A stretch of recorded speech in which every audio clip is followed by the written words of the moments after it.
Fala galera, beleza? Eu sou o Caio e estamos começando mais um vídeo aqui do canal. E hoje um vídeo que eu tava muito ansioso pra fazer, porque essa semana tem uma estreia que eu quero falar muito dela. Eu acho que vai repercutir muito aí pra futuros vídeos. É uma estreia que eu tô muito ansioso e pra mim é o melhor filme da DC que vai acontecer esse ano, né? Eu acho que vai superar o glorioso The Batman. E eu vou explicar depois pra vocês o porquê que eu acho que Adão Negro vai ser o melhor filme da DC desse ano. E talvez o melhor filme aí baseado em quadrinhos. Estou esperando pra ver o Pantera Negra, que eu também tô com uma expectativa muito alta. Inclusive, esses dois filmes têm muito em comum.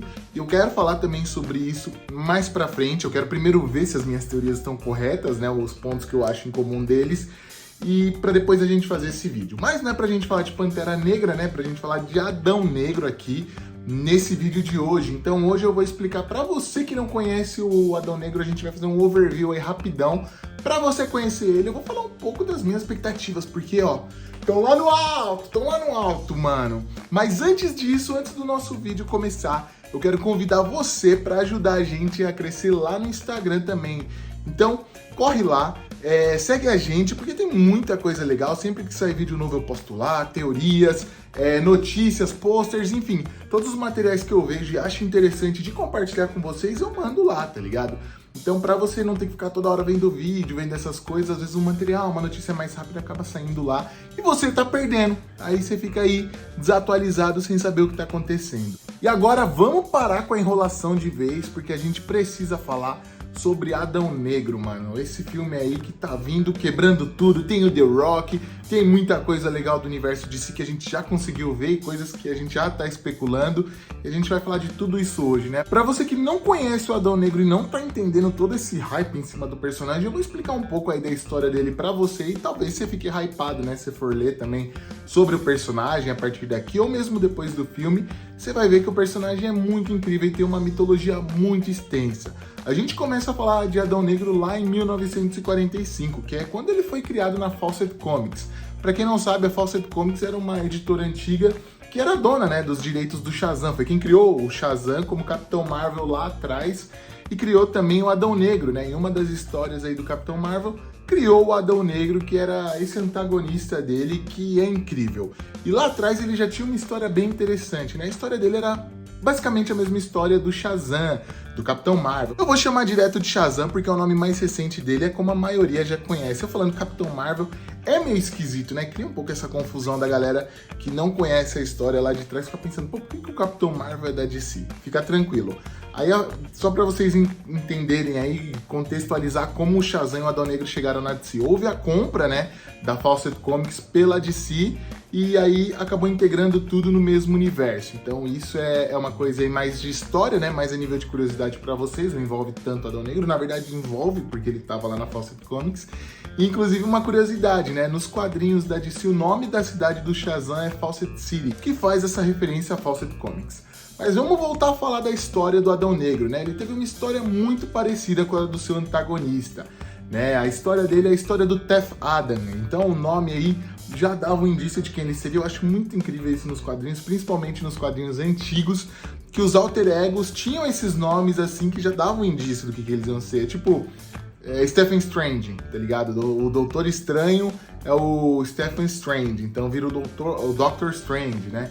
Então uma parada meio bizarra assim que os quadrinhos faziam, Otto Octavius, e hoje em dia eles até zoam um pouco com isso, né, nesses universos cinematográficos, porque a gente tem que admitir, tem muita coisa nos quadrinhos que é meio careta, né, é meio óbvio isso. E o Teth Adam vivia num Egito que estava desolado, né, porque tinha um faraó que era muito tirano, e ele judiava de todo mundo lá.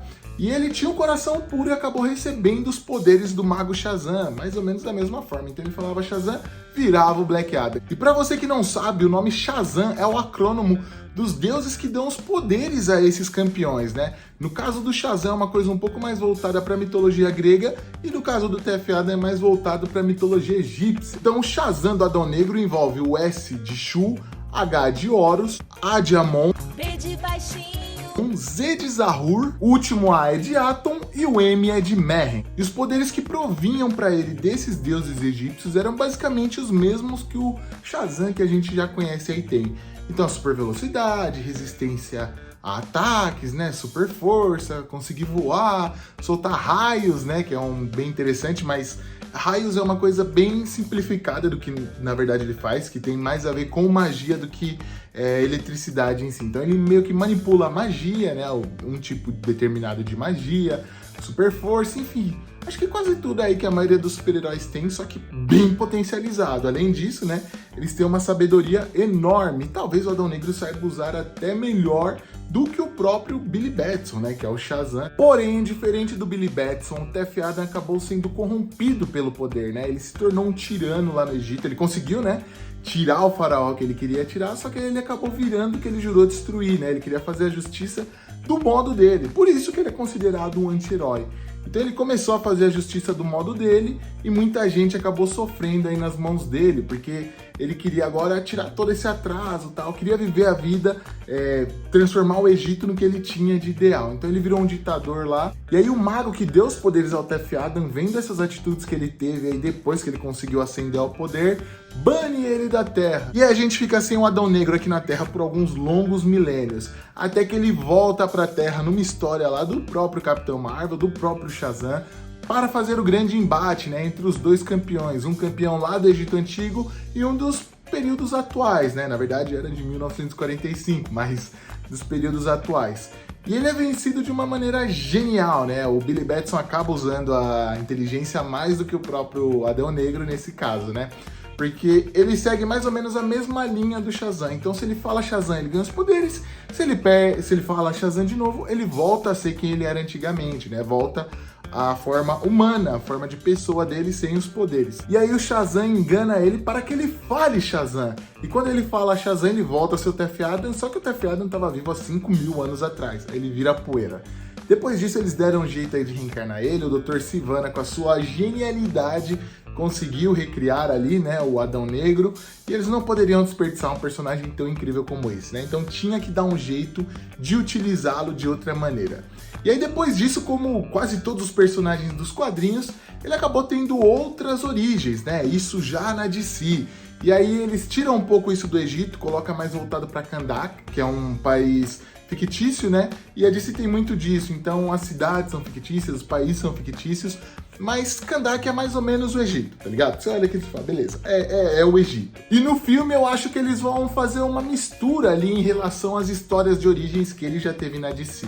Como o próprio trailer já mostra, ele vai ser um escravo, então vai ser um pouco mais puxado para a questão da era Rebirth, né, que é uma das eras mais recentes aí da DC nos quadrinhos, que ele era de fato um escravo lá em Kahndaq, né, apanhava muito, sofria muito, tentava fugir daquela tirania, né, e viu ali um familiar ser morto. No caso dos quadrinhos falam do tio dele, mas lá no filme a gente vê que o filho dele vai ter morrido, né, e isso deixou ele muito puto da vida e acho que qualquer pai ficaria. Então vai misturar um pouco dessa questão com um pouco da questão também dos Novos 52. Eu acho que vai mostrar muito disso da formação da Sociedade da Justiça, ele tentando ser um herói, né, voltando aqui pro nosso tempo, tentando ser um herói e depois ele se corrompendo novamente.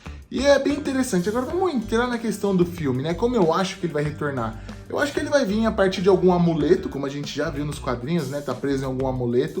Eu não acho que eles vão utilizar a reencarnação, que já fizeram isso nos quadrinhos, né? E pasme, tá? Essa reencarnação se chamava Tel Adam. Então lembra que eu falei lá atrás que eles não tinham muita criatividade com o nome? Então, é basicamente isso, já deixava muito na cara. Eu acho que ele vai vir mesmo como o próprio Tef Adam pra Terra, né? Não sei quem vai liberar ele, se a gente vai ter participação de Dr. Sivana, se vai ser algum ritual, ou de repente algum escavador tá mexendo lá em alguma parada e liberar ele a partir do talismã do escaravelho, né? Que é uma coisa que eles já utilizaram aí no passado. E eu acho legal isso porque eles podem remeter bastante à mitologia egípcia. E eu gosto, né, quando a gente vê essas origens assim, voltado com algumas coisas lá do passado.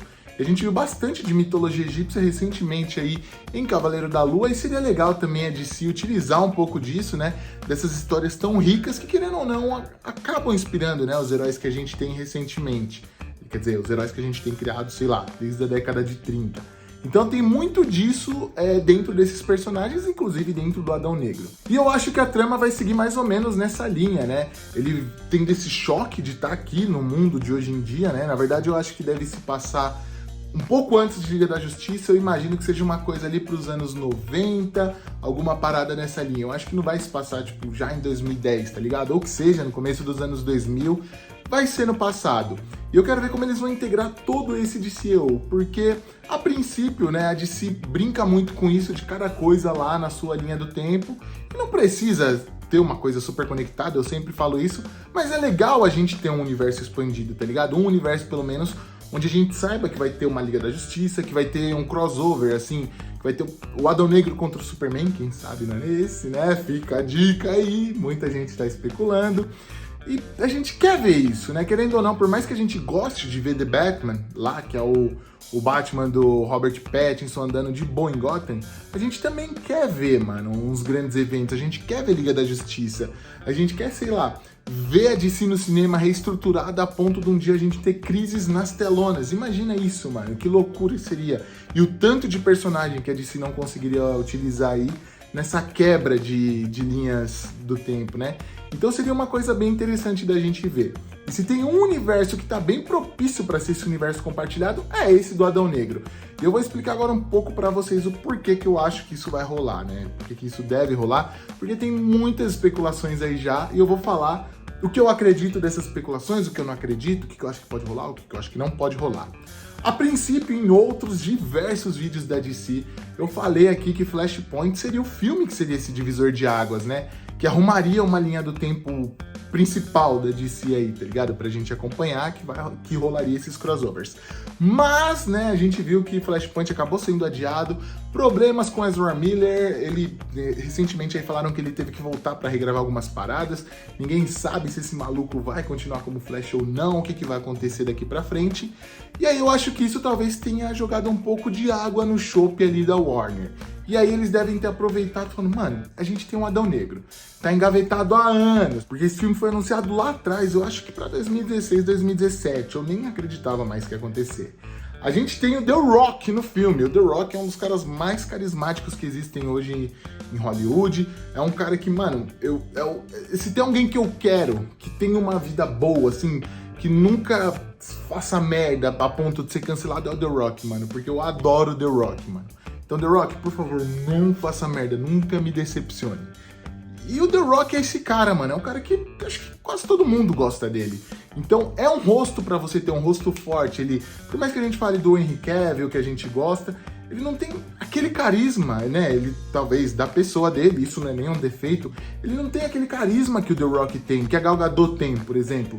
O Ben Affleck também não tem, tá ligado? Então, precisa de rostos assim na DC pra você ter um universo principal. E talvez o The Rock seja o cara mais indicado pra isso. E além disso, como eu falei, a história dele deve se passar no passado, então deve ser o retorno dele aí nos anos 90, 80, no mais tardar ali, início dos anos 2000. Então, a partir dali, você pode contar uma história de um universo, né? Muita gente tá falando aí da participação do Superman, eu acho que vão utilizar isso, porque o The Rock tá falando muito disso, mas mais do que a participação do Superman, o que eu quero ver mesmo é ele contra o Shazam, que é o personagem que a princípio ele foi lutar, e a partir daí o Shazam, quando tomou um pau dele, falou, não consigo sozinho, eu vou atrás do Superman. A gente já viu que o Shazam conhece o Superman, eu não sei como eles vão encaixar tudo isso, mas eu quero ver, e pra minha tristeza, ou pra minha alegria também, porque é óbvio que eu quero ver o Superman, eu acho que a gente vai ver primeiro o encontro do Adão Negro contra o Superman do que o encontro do Adão Negro contra o Shazam. Mas o fato é que esse filme vai estar sim, de alguma maneira, inserido no DCEU, né, o universo estendido aí da DC. Porque a gente tem a participação da Amanda Waller, tem o The Rock batendo várias vezes nessa questão do ranking de poder ali dentro do universo de si, essas brincadeiras com o Superman. Eu acho que a gente vai ter participação especial além da Sociedade da Justiça, e eu acho que eles estão seguindo o caminho certo, porque eles vão lá, apresentam a Sociedade da Justiça, né, como os precursores da Liga da Justiça, coisa que é nas HQs, tá ligado? Então, eu acho que tem tudo pra funcionar, eu não sei literalmente em qual período da história o Adão Negro vai retornar, né, nessa terra aí da DC, mas tem tudo pra dar certo, tem tudo pra ser um grande chamativo pra você começar ali uma super equipe ou um protótipo disso. Eu não sei se eles vão simplesmente esquecer Liga da Justiça e Snyder Cut, como isso vai rolar, mas tem que rolar de alguma maneira. Porque vai ter coisa que não vai casar, tá ligado? Se você falar, pô, beleza, Amanda Waller começou a Sociedade da Justiça e agora ela tá montando a Liga da Justiça. Já não casa com a Amanda Waller que a gente viu lá, né, em Liga da Justiça, no final do Esquadrão Suicida, que tem aquela cena pós-crédito, né, que ela se mostra meio contra a Liga da Justiça. Eu acho que eles não podem descartar o que tem de bom, como, por exemplo, o Esquadrão Suicida agora do James Gunn, tem o Pacificador, que é um derivado disso, então é coisa que tá funcionando. Você não pode descartar isso, mas ao mesmo tempo você tem que dar um jeito de limpar algumas coisas, algumas decisões que não foram tomadas de maneira muito bem pensada. Eu acho que lá no início, quando a DC viu a Marvel fazendo, né, esse universo expandido, a DC quis alcançar a Marvel numa maneira muito rápida. Então, tipo assim, beleza, vai, já lança a Liga da Justiça aí, já que eles estão lançando Vingadores agora, depois de 4 anos, acho que Homem de Ferro é 2008 e Vingadores é 2012. Então você tem 4 anos de gap pra você montar esse primeiro filme da equipe. E Liga da Justiça não, foi tudo anunciado muito rápido. Então acho que agora é um momento, né, aproveitar e toda essa mudança aí lá na Warner, né, essa compra da Discovery, e repensar, falar, cara, como a gente vai começar esse universo? Vamos começar esse universo, vamos fingir que não aconteceu nada de Liga da Justiça e começar a partir daqui de Adão Negro. A gente fala que aconteceu as coisas lá de Mulher Maravilha, que aconteceu no passado, começa Adão Negro, e depois de Adão Negro vem o Esquadrão Suicida do James Gunn, vem os próximos filmes que a gente vai fazer, né? De repente Flashpoint. Então, pra mim, o grande desafio da DC é esse. Mas tem boas histórias na mão, tem maneira de você fazer isso. Acho que eles vão conseguir se sair muito bem dessa questão de tipo, o que é canon e o que não é. Eles vão conseguir sair bem, vão conseguir explicar aí outras realidades, até porque o público já tá, né, o grande público já tá de acordo com esse conceito, né? Já tem diversos outros filmes, não tô nem falando de Marvel mais agora, mas tem diversos outros filmes aí recentes que foram sucesso e falaram de multiverso, né? O Tudo ao Mesmo Tempo, a Todo Lugar, sei lá, vocês sabem qual que é. Então tem maneiras que você nem precisa de um conceito muito amplo para você explicar lá o multiverso, que a pessoa já vai saber que existe, já vai saber que ela tem que ignorar o Liga da Justiça e que a partir de Adão Negro é o que a DC tem ali de um universo estendido. Eu tô muito ansioso, o filme chega aos cinemas essa semana e com certeza a gente vai falar muito, mas muito de Adão Negro aqui no canal, tá? E você, como é que tá a sua expectativa para esse novo filme da DC? Você acha que ele pode ser mesmo esse divisor de águas aí, o filme que vai começar de fato o universo estendido da DC? Deixa aqui nos comentários como tá seu hype, quais são suas expectativas para esse novo longa que tem o The Rock, né, mano? Para um filme ser ruim com o The Rock, tem que ser muito ruim, tá ligado? Tem que ser tipo Jungle Cruise. Acho que é o único filme ruim do The Rock que eu já vi, porque o The Rock, até quando ele faz filme ruim, o filme fica bom só por ter ele. Então, aí já tá ótimo. E se você gostou desse vídeo, não esquece de se inscrever aqui embaixo pra ajudar a gente a crescer, né? Dá o seu joinha e compartilhar com todos os seus amigos que também curtem DC, curtem Marvel, curtem o The Rock, enfim. O que eles curtirem, você manda lá, porque a gente vai fazer vídeo aqui, beleza? Valeu, pessoal, e até a próxima!